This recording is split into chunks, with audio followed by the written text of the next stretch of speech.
Gente, meu nome é Aline, eu sou do curso de licenciatura em Letras, né, da Uninter. E nesse podcast eu vou apresentar uma mulher que foi aqui em Minas Gerais, na minha região, responsável pelo desenvolvimento da região central do estado, né, que é a dona Joaquina do Pompéu. Não sei se alguém já ouviu falar dela, né, inclusive há livros escritos sobre ela, de escritores mineiros. O escritor Agripa Vasconcelos escreveu um livro que se chama Sinhá Braba. E é justamente esse o título que eu resolvi dar pro meu podcast. Vou falar um pouquinho dela. Mas antes eu vou falar o porquê de eu estar falando dela, né? Muitas vezes as mulheres são esquecidas quando a gente analisa o desenvolvimento de uma região, de um país, de uma nação, enfim, né? A gente tende a não pensar no papel que as mulheres tiveram, né, no desenvolvimento daquele lugar. Como elas agiram, quem eram essas mulheres que estavam ali presentes na sociedade, né, que de certa forma contribuíram para o crescimento, para o desenvolvimento daquela sociedade.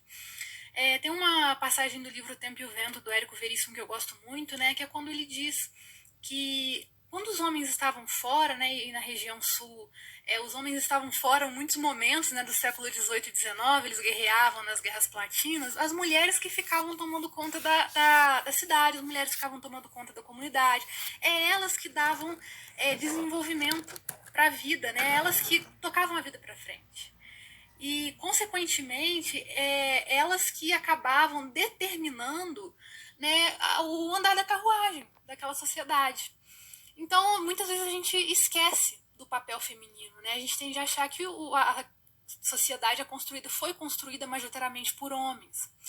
E a dona Joaquina do Pompéu, ela tem um papel fundamental aqui em Minas Gerais. Por quê? Ela foi casada, né, com um capitão, né, e ele também era fazendeiro, né, e né, nesse casamento deles, ela foi casada muito cedo, ela casou com 13 anos de idade.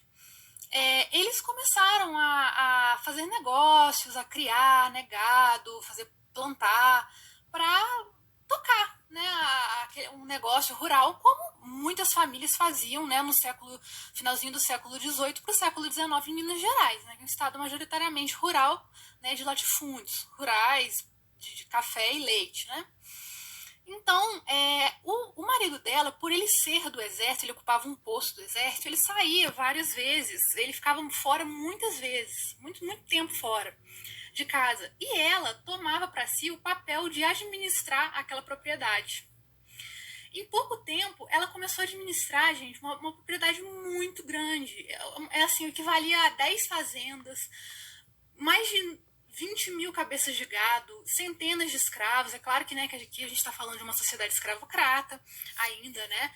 No finalzinho do século XVIII, então a escravidão ainda estava muito presente, né? Mas a dona Joaquina, ela acabou sendo considerada uma grande empreendedora, porque ela não apenas administrava enquanto o marido dela estava fora, mas ela conseguia desenvolver aquele patrimônio dela, né, fazer negócios de igual para igual com outros homens, né, outros fazendeiros. Então, imaginam só, gente, a dificuldade que devia ser para ela naquela época, né?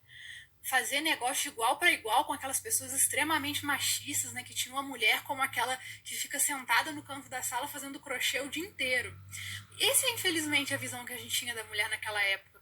Só que a dona Joaquina, ela é tão importante porque ela foi pioneira, em primeiro lugar, né? Ela foi uma grande pioneira ali do papel da mulher, né, no empreendedorismo, e também porque ela representa várias outras mulheres que não têm nome, que não têm muitas vezes destaque. A gente não sabe quem elas eram. A gente conhece o marido delas, a gente conhece a propriedade delas, mas a gente não sabe quem elas eram.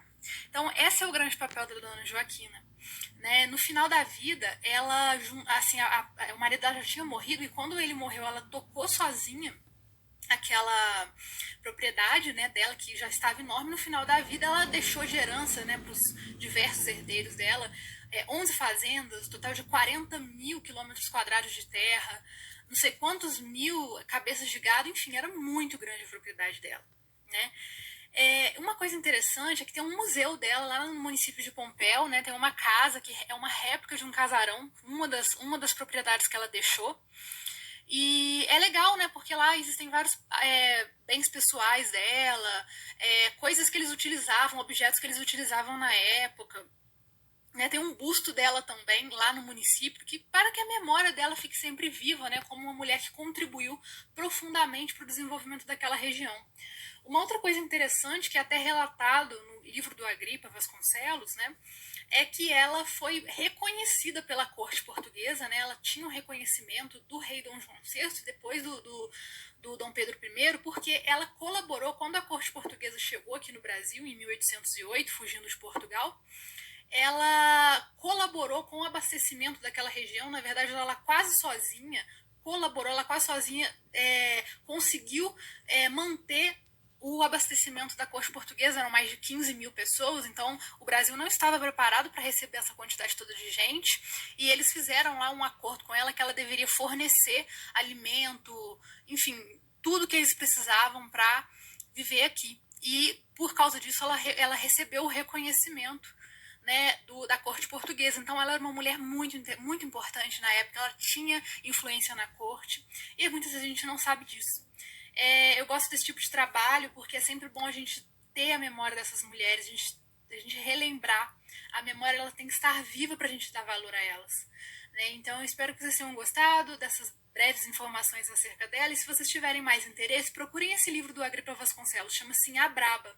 Só lembrando que o braba aqui, ela não é no sentido de brava, de irada, não. É no sentido de uma mulher corajosa, determinada, né, altiva, que dava cara a tapa, que não tinha medo, né. Então é um livro bem legal, é um livro que ele é muito bem escrito e vale a pena ler para conhecer essa mulher que foi tão importante na nossa região, muitas vezes a gente esquece. Um grande abraço, gente.